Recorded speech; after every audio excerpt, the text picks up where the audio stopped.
So moving on, following on from that, we have got the bully.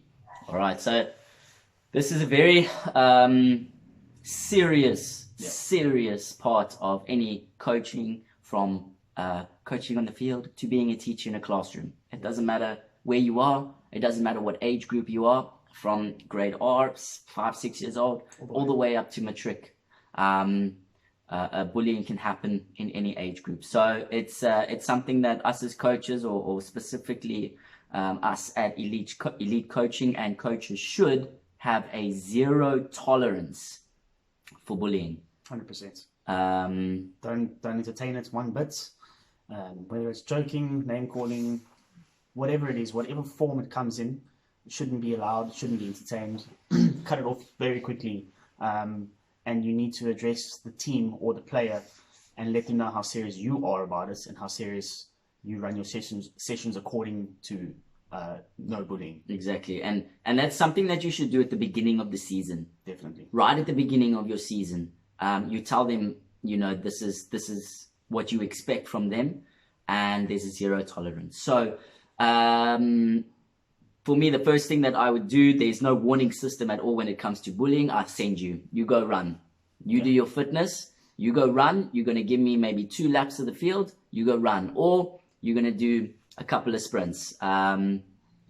There's no warning system when it comes to bullying. You go run. And after that, if it does persist and it carries on, that's when you get the teachers and the managers involved straight away. Definitely. If it's verbal bullying, if it's physical bullying, emotional, it doesn't matter. If they carry on after you've done a little bit of a fitness stuff with them, teacher, manager gets involved straight away. Do not mess around with this. It can affect children heavily. Definitely. And it also has repercussions on you as a coach. Really it does. And this is a very serious matter. People get damaged from this in the long term.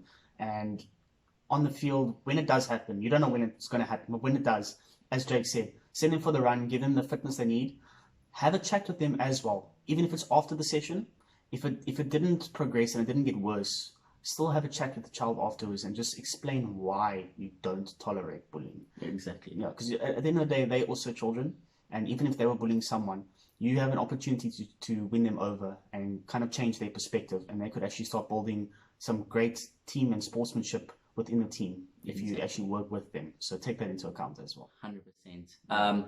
I don't like I'm not a fan of the sit-out policy when it comes to coaching. I don't think it benefits the kid at all. I'm more of a kind of go for a run, work in your fitness policy, but that doesn't work for a few of the children. For example, the Space Cadet. It doesn't work because they will walk and they will pick up flowers and they will find bugs. And they will see a butterfly and run off and follow it and never come back. So you cannot send a Space Cadet for a run because they will end up in space. Yeah. So that doesn't work. The bully, you send them for a run, and I'm quite happy to let you sit out. For the whole session. If it continues. Yeah, I'm quite happy to do that. It's just it does not work in any kind of environment, specifically at a young age, and specifically in a sports environment. 100%. Right, the last one, the lazy one. Sounds like me when I was a child. Nobody likes to run. Nobody likes fitness. So they are all over the place, and sometimes there's numerous ones in a sports team. So it is what it is. They're very harmless, but as coaches, our objective is to make sure that everybody's involved, everybody's having fun, and everybody's being active. Exactly. It's very important. Again, it's very similar in a sense to the Space Cadet in a way. We try and give the lazy one a role. All right, not a ham and cheese roll. Not a good idea. All right, we give them a role to play in the drill itself. Yes. So they will be the example. They will be the demonstration. Put them at the front of the line. Let them be a leader in a sense that will help them to not be lazy. Definitely. It engages them. And when they feel like they have a sense of responsibility and they feel like people are either looking up to them or looking at them in a healthy way, it kind of gives them that oomph that they need to actually get the drills done. And if they get the drills done well, you find that their confidence actually boosts up. and you'll see that they actually might actually start performing really, really well. Yeah, exactly. Yeah, remember, sorry, No. at the point of laziness, don't treat it as something like bullying. It might frustrate you as a coach, yes, because you are there to train and get something done, and they might not want to do it. Take into account they might be forced into doing the sport as well, and they don't really want to. That's true. You are actually at a point where you could actually win them over and let them enjoy the sports. Yeah. So if you work with them instead of against them, they might actually turn out loving the sporting code that you're coaching and want to come back for the next session. And you might be molding a next captain or a next leader. You don't know. So try and take the laziness with a pinch of salt and work with them instead of against them. That's perfect. So that's exactly it. Explain. Yeah. Explain to them why. Why are they doing this? Yes. Why do they have to go for this run? Why do they have to do this drill? Why do they have to do this exercise? Explain to them the benefits of it. 60-70% of the time, they're not all that interested in any of the benefits.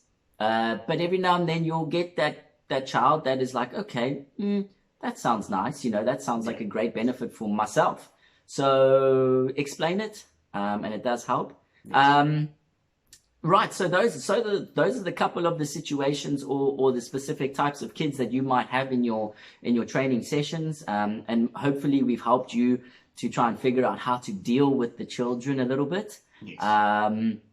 Remember, us as coaches, like Coach Roscoe said, we mold children. Yes. So you can never be negative to any of the children.